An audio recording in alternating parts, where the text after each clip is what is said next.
Hello बच्चों, क्या हाल चाल। जबरदस्त, जिंदाबाद। चलिए बच्चों, आज हम एक नया लेक्चर के साथ आपके समक्ष आ चुके हैं। मेरे प्यारे बच्चों, ये लेक्चर नंबर होने वाला है 15। चलिए शुरुआत करते हैं इस लेक्चर की। जैसे आपको पता है, कॉन्सेप्ट इज अ पावर। मेरे बच्चों, हम बिल्कुल भी टाइम को जाया नहीं करेंगे और ले चलते हैं आपको टॉपिक की ओर। चलिए, इलेक्ट्रिक फ्लक्स, ये चीजें मैं पहले से ही इसलिए डिजाइन करके लेकर आता हूं ताकि वीडियो की जो लेंथ है वो ज्यादा लंबी ना हो। और क्योंकि अगर ज्यादा लंबी होगी तो बहुत समय लग जाएगा बच्चों, उसको अपलोडिंग में भी बहुत टाइम लगता है। तो मेरे प्यारे बच्चों, इसीलिए हम सारी चीजें पहले से लिख कर आते हैं ताकि वीडियो ज्यादा लंबी ना हो और कम समय में आप ज्यादा चीजें क्या कर सकें, स्टोर कर सकें। चलिए बच्चों, चलते हैं। सबसे पहले देखिए, हम यहां से चलते हैं। इलेक्ट्रिक फ्लक्स क्या होता है? किसी वैद्युत क्षेत्र में किसी पृष्ठ के लंबवत गुजरने वाली बल रेखाओं की संख्या की माप को या बल रेखाओं की संख्या को ही हम क्या कहते हैं? वैद्युत फ्लक्स कहते हैं मेरे बच्चों। चलिए, जैसे कि मैं आपको बता देता हूं, ये एक क्या है? पृष्ठ है मेरे बच्चों। ये इसमें एक सूक्ष्म पृष्ठ मैंने लिया है डीए, और इससे जितनी बल रेखाएं गुजर जाए मेरे बच्चों, जितनी बल रेखाएं यहां से गुजरेंगी, उस बल रेखाओं की संख्या को ही हम क्या कहते हैं? वैद्युत फ्लक्स कहते हैं। सर, किसी वैद्युत पृष्ठ में, ये हमारा पृष्ठ है वैद्युत, इससे मैंने क्या मान लिया? ए, और ये सूक्ष्म काल्पनिक पृष्ठ है बच्चों, जिसका मैंने क्या कहा? इसको डीए। तो हमने कहा कि किसी वैद्युत क्षेत्र में किसी पृष्ठ के लंबवत गुजरने वाली बल रेखाओं की संख्या की माप या बल रेखाओं की संख्या को ही हम क्या कहते हैं? वैद्युत फ्लक्स कहते हैं। और इस वैद्युत फ्लक्स को हम प्रदर्शित करते हैं फाई ई से मेरे बच्चों। और फाई ई से हम इसे प्रदर्शित करते हैं क्योंकि ये एक संख्या है, आंकिक नंबर वाली संख्या है मेरे बच्चों। क्योंकि इसीलिए ये कैसी राशि होती है? एक अदिश राशि होती है। कैसी राशि होती है? वैद्युत फ्लक्स जो है एक कैसी राशि है? अदिश राशि होती है। ठीक है, चलिए, तो इसका जो फार्मूला होता है मेरे प्यारे बच्चों, फाई ई बराबर vector E dot vector A. जी मेरे प्यारे बच्चों, बिल्कुल सही कहा। यहां पर जो ए है वो है क्षेत्रफल सदिश। क्षेत्रफल सदिश, क्षेत्रफल नहीं, क्षेत्रफल सदिश होता है मेरे प्यारे बच्चों। चलिए, यहां पर देखिए, ई क्या है? वैद्युत क्षेत्र। तो इसका फार्मूला जो हो जाएगा मेरे प्यारे बच्चों, जब भी यहां बीच में डॉट होता है तो इसको हम लिखते हैं यहां कॉस थीटा। अगर यहां मल्टीप्लाई होता मेरे प्यारे बच्चों तो यहां लिखा जाता साइन थीटा। अर्थात इस डॉट को हम बोलते हैं डॉट प्रोडक्ट। क्या बोलते हैं? Dot product. Dot product. और इस साइन को हम बोलते हैं क्रॉस प्रोडक्ट। क्या बोलते हैं? Cross product. Cross product. मेरे प्यारे बच्चों, जैसे आपने वहां देखा था जब मैंने आपको बलाघूर्ण पढ़ाया था, तो वहां पर कुछ चीज ऐसे लिखी हुई थी, टो बराबर पी ई, ऐसे लिखी हुई थी। और मैंने इसको हटाकर वहां लिखा था साइन थीटा। तो जब भी बीच में क्या होता है? क्रॉस होता है तो साइन थीटा लिखा जाता है, और डॉट होता है तो क्या लिखा जाता है? कॉस थीटा लिखा जाता है। ये चीज क्लास 11th में आप बहुत अच्छे से पढ़कर आए हैं। हम इसमें भी आपको पढ़ाएंगे मेरे प्यारे बच्चों। जब मैं 11th का सिलेबस आपको कराऊंगा तो वहां पर बहुत अच्छे से इस चीजों को हम एक बार ध्यान से समझ लेंगे। जहां पर जो थीटा है वो थीटा क्या है? वैद्युत क्षेत्र जो ई है और तथा सदिश, क्षेत्र सदिश के मध्य का जो है बच्चों कोण है क्षेत्र सदिश। बार बार में क्षेत्र सदिश, बार बार कह रहा हूं क्षेत्र सदिश। अर्थात क्षेत्रफल और क्षेत्र सदिश में क्या अंतर होता है? चलिए, बहुत बड़ा अंतर होता है मेरे बच्चों। चलिए समझते हैं। आइए, सबसे पहले हम समझेंगे क्षेत्रफल सदिश यानी अर्थात एरिया वेक्टर को।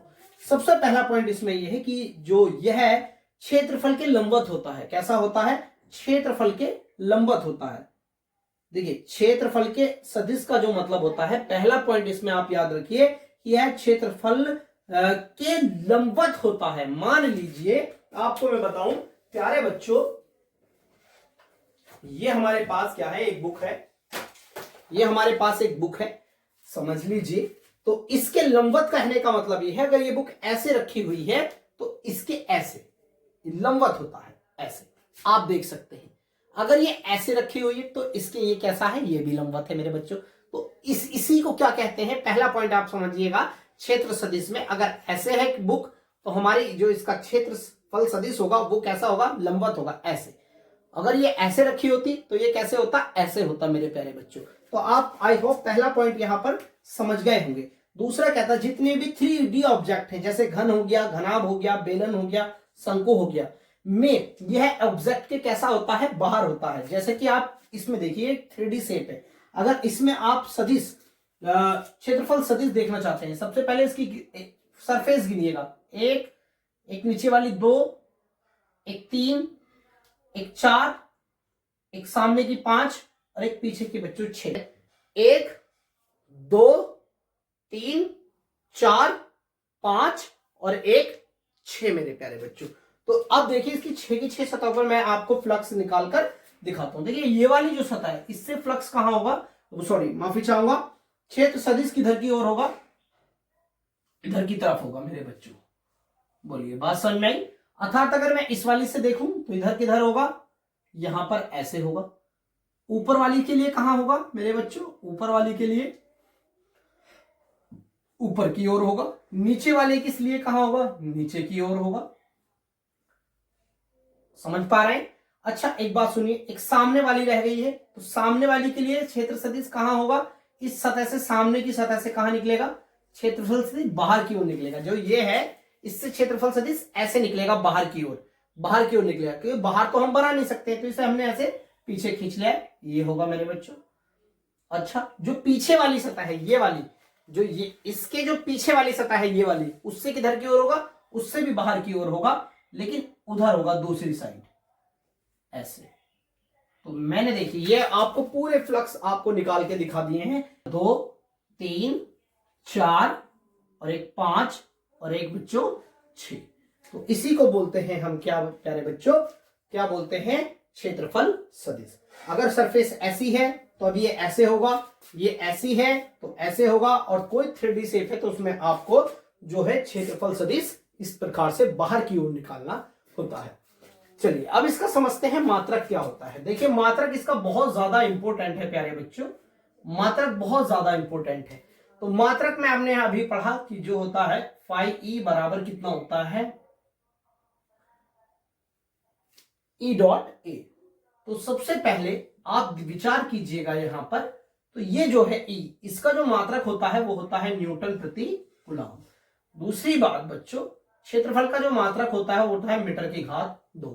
तो ये इसका क्या हो जाएगा, मात्रक हो जाएगा। या आप इसको ऐसे भी लिख सकते हैं, फाई के मात्रक को, कि न्यूटन कूलम इनवर्स मीटर की घात 2। इसको हम ऐसे भी लिख सकते हैं। इसका एक तरीका और है, ये इसका पहला मात्रक हो गया है, ठीक है। ये वाला जो मैं बता रहा हूं सेकंड वाला, ये एग्जाम के लिए भी बहुत ज्यादा जरूरी है। तो बच्चों जैसा आप जानते हैं कि जो फ्लक्स होता है वो ई डॉट ए होता है। आप पहले अगले से चैप्टर में, इससे अगले चैप्टर में आप पढ़ेंगे कि ई बराबर जो होता है वी अपॉन क्या होता है, डी होता है, या वी अपॉन एल भी कह सकते हैं। तो मैं यहां पर लिख लेता हूं बच्चों वी अपॉन डी और इनटू ए। तो मेरे प्यारे बच्चों इसका दूसरा जो फार्मूला निकल के आएगा, V का मतलब होता है वोल्ट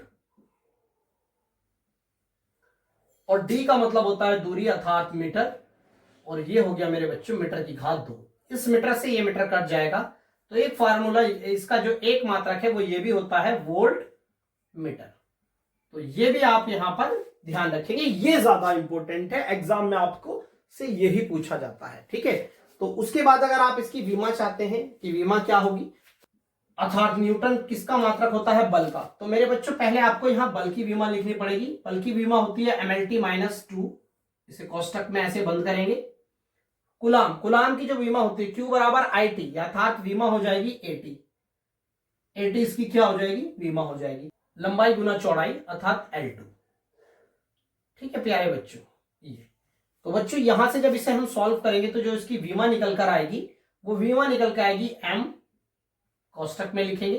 देखिए एक एल एरिया, 2 एरिया, कितना हो जाएगा L3। उसके बाद देखिए 3 एरिया माइनस के 2, एक ऊपर से नीचे से जाएगा वो भी माइनस का हो जाएगा, तो T कितना हो जाएगा T माइनस 3। उसके बाद बच्चों नीचे A है, ये भी ऊपर जाएगा तो कैसा हो जाएगा, ये भी क्या हो जाएगा माइनस में। तो M L3 T minus 3 A minus 1, ये क्या हो गई, इसकी विमा हो गई। अगर इसका एक मात्रक और लिखना चाहेंगे आप M की एस पद्धति में, एमकेएस पद्धति में अगर इसका एक मात्रक लिखना चाहेंगे आप, तो एम को बोलते हैं हम केजी, तो यहाँ केजी लिख सकते हैं, इसे भी यहाँ कोष्टक में बंद करेंगे। एल को बोलते हैं मीटर, तो मीटर की पावर कितनी हो जाएगी 3। उसके बाद यहाँ टी का मतलब होता है सेकंड, तो सेकंड के ऊपर कितनी पावर आ जाएगी -3, अर्थात एम ए का मतलब होता है, ए का मतलब होता है एम्पियर, अर्थात धारा, इसके ऊपर कितना आ जाएगा -1। तो प्यारे बच्चों ये इसका मात्रक एमकेएस पद्धति में हो गया। अगर आप इसी को सीजीएस में लिखना चाहते हैं, सीजीएस में, तो कुछ नहीं करना है आपको, केजी को मैं क्या करोगे आप, यहां ग्राम कर दीजिए, यहां मीटर की जगह सेंटीमीटर कर दीजिए, सेकंड का सेकंड ही रहेगा और एम्पियर का एम्पियर ही रहेगा। ठीक है, बाकी इन चीजों की कभी जरूरत पड़ती नहीं है, लेकिन आप चाहे तो लिख सकते हैं। ठीक है बच्चों, चलिए अब हम समझते हैं यहां पर पूर्ण रूप से। चलिए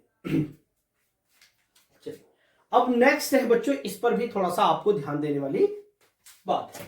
चलिए इस पॉइंट पर हम ध्यान देते हैं। देखिए ये हमारा वैद्युत क्षेत्र है और इसमें एक ये पिंड बना दिया है मैंने, और ये पिंड ऐसे रखा हुआ है, देखिए ऐसे रखा हुआ है जी, ये इस तरह आप देखेंगे, इस तरह रखा हुआ है।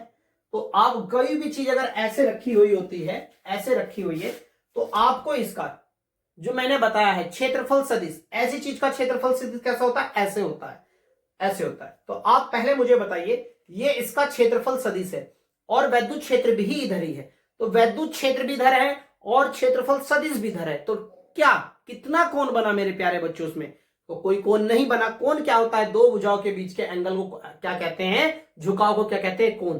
तो अगर इस तरह होता तो कोण बनता, लेकिन वैद्युत क्षेत्र भी इधर है और क्षेत्र सदिश भी इधर है, तो दोनों इधर है, अर्थात कोण कितना हो गया 0 डिग्री। तो यहां पर इसीलिए मैंने क्या लिया है, 0 डिग्री एंगल लिया है। और cos 0 की वैल्यू होती है मेरे बच्चों 1, तो अधिकतम इसकी वैल्यू आ जाएगी फाई ई बराबर ई डॉट कितना बच्चों ए। अच्छा मैं आपसे क्वेश्चन पूछना चाहता हूं, यहां पर क्षेत्र का मतलब है क्षेत्र, एरिया और ई अर्थात वैद्युत क्षेत्र का कोण कितना है, आप मुझे ये बताइएगा। देखिए सबसे पहले बड़े कंफ्यूजन वाला क्वेश्चन है, सबसे पहले आप मुझे बताइए, ये क्षेत्र है, ये क्या है, ये क्षेत्र है, ये रखा है ऐसे, और वैद्युत क्षेत्र किधर है, इधर ऐसे, तो इन दोनों के बीच में कोण कितना हो गया मेरे बच्चों 90 डिग्री का, तो यहां कितना कोण बनेगा 90 डिग्री। अच्छा अब बताइए क्षेत्र सदिश और ई के मध्य का कोण बताइए, अर्थात क्षेत्र सदिश किधर है, इधर ऐसे ए, समझते हैं ना, कोई भी चीज अगर ऐसे होता है तो उसका क्षेत्र सदिश किधर होता है, इधर की साइड ऐसे लंबवत होता है, उसके पहला ही पॉइंट मैंने आपको समझाया था मेरे बच्चों। और वैद्युत क्षेत्र किधर है, वैद्युत क्षेत्र भी इधर है, तो क्षेत्र सदिश और ई के मध्य का कोण कितना है मेरे बच्चों 0 डिग्री।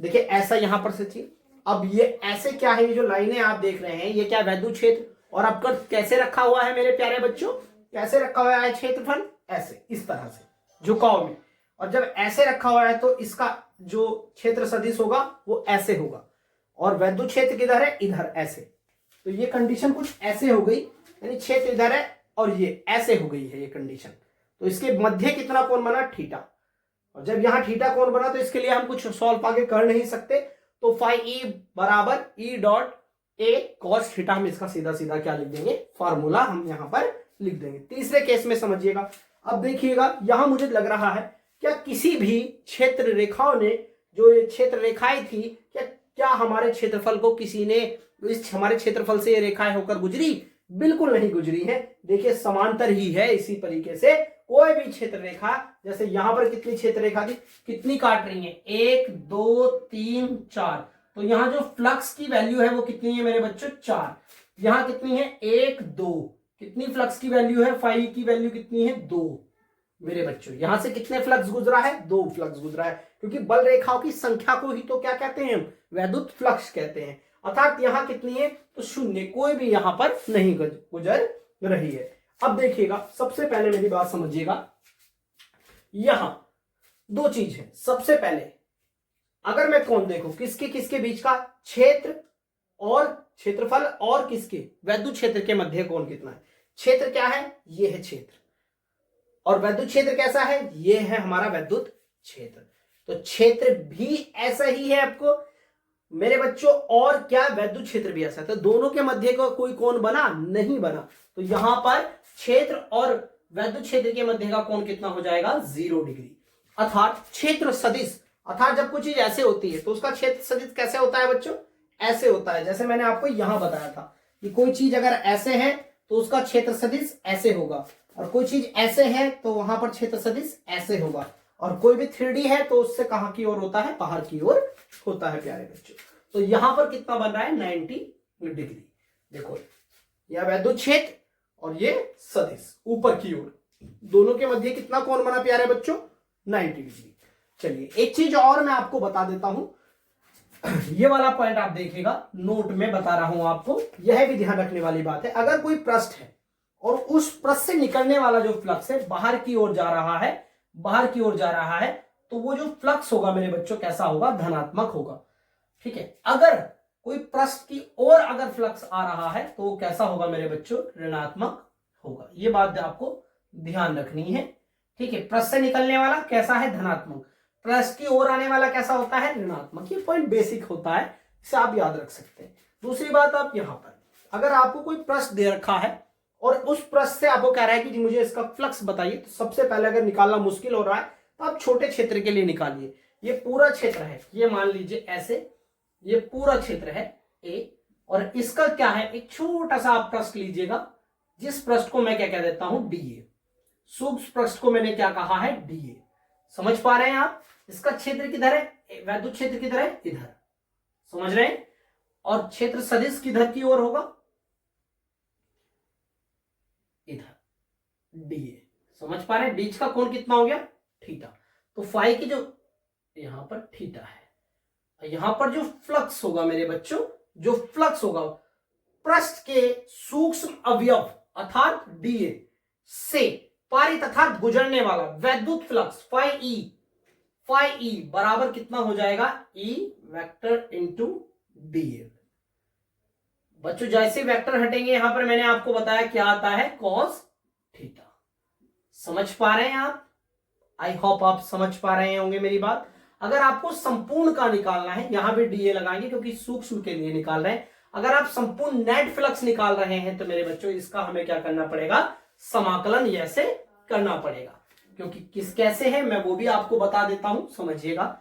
सबसे पहले अगर मुझे नेट निकालना है, नेट फ्लक्स निकालना है, तो क्या करूंगा मेरे प्यारे बच्चों, यहां पर देख सकते हैं सूक्ष्म फ्लक्स कितना हमारा डी फाई, और इसका क्या कर दूंगा मैं, समाकलन कर दूंगा। समाकलन का मतलब होता है किसी चीज को जोड़ना, छोटी छोटी चीजों को वो को क्या करना, ऐड करना। तो मैंने समाकलन की मदद से इसको क्या कर दिया है प्यारे बच्चों, ऐड कर दिया है।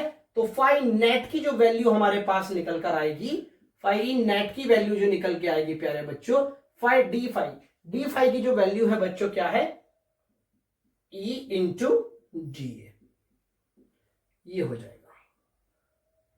तो प्यारे बच्चों ये था हमारा वैद्युत फ्लक्स की सभी संपूर्ण जानकारी। आई होप कैसी लगी मेरे प्यारे बच्चों आपको ये वीडियो। अगर आपको कोई भी समस्या है तो आप कमेंट करिएगा, और एक बार रिवाइंड कर इस वीडियो को देख भी सकते हैं। आई होप सारे पार्ट आपके वीडियो में क्लियर हो जाएंगे, जो भी आपके डाउट है मेरे बच्चों। जब तक के लिए जय हिंद और जय भारत।